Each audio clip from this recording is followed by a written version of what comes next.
you have to learn to put the pace of the fight on the pace that you want to fight. I trip on you guys.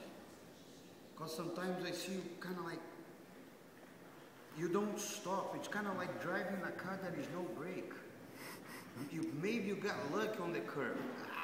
You don't hit, but that somehow you're gonna hit the curb. You're gonna hit. You know what I'm saying? So kind of like it's the same analogy. Sometimes I see you doing. You don't stop. Okay, curb, brake, stop a little bit, pace the fight. You know, that's something that it's gonna help. Gonna help a lot to it's like sometimes the fight stops for some reason. Why the fight stops? Oh, because you guys are so crazy that you get tired.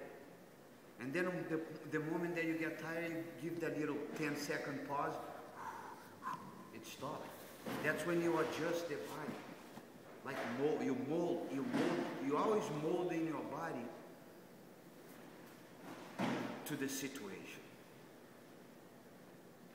Hard to understand because you gotta leave the situation. You know, sometimes the fight, boom, stops it.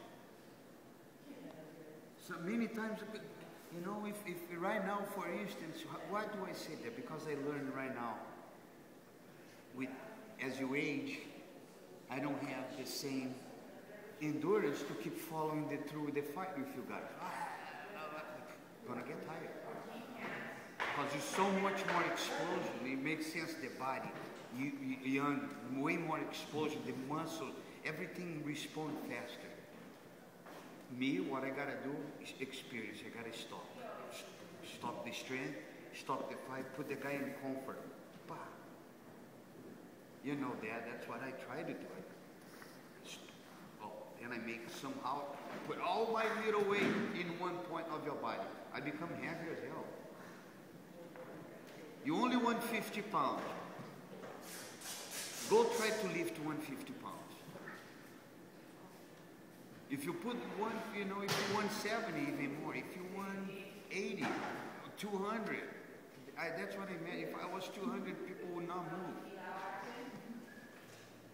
But I'm only 150, so what I gotta learn is I gotta put the whole 150 into one spot. Then I become Mr. Heavy. Because otherwise it's gonna be too light. The only way I can become heavy if I put all the same weight into one spot. Pop. And then the guy feels it. Okay, now I'm kidding. Oh, now the guy is heavy. And then he tries to adjust, you grab the collar. And then it gets worse. You know?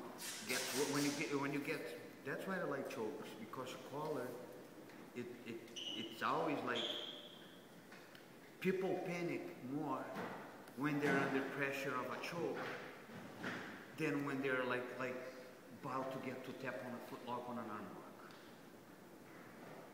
They panic. I see people panic way more when they have like this, all this weight on their face, and they gotta do with the breathing, you know?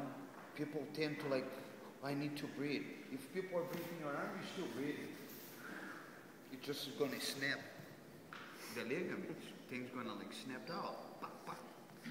But he's still breathing. The other one,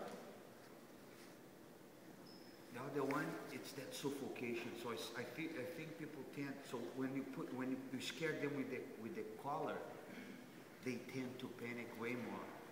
The defense is way more there than if the arm lock. You know what I'm saying? So play with this stuff with balance.